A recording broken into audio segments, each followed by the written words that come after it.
এখানে রসুন পেঁয়াজ তেলের ভিতর দিয়ে দিলাম। এখানে ঢেঁড়স ধুয়ে রেখেছি। এখানে মসুরির ডাউল সিদ্ধ করে রেখেছি, এগুলো দিয়ে রান্না করব।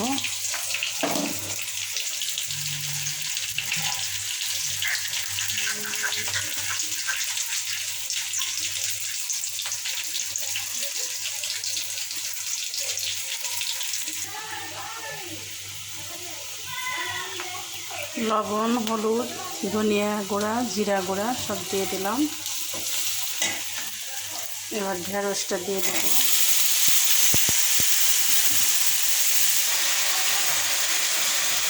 কষানো হয়ে গেছে, এর ভিতর দিয়ে দিলাম ডাউলের ভিতরে।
হয়ে গেল মসুরির ডাউল দিয়ে ঢেঁড়সের চচ্চড়ি।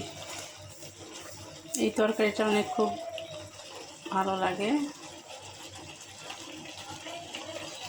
ভাতের সাথে খেতে খুব মজা লাগে। এই তরকারিটা এইভাবে রান্না করে খেয়ে দেখবেন, খুব টেস্টি হয়।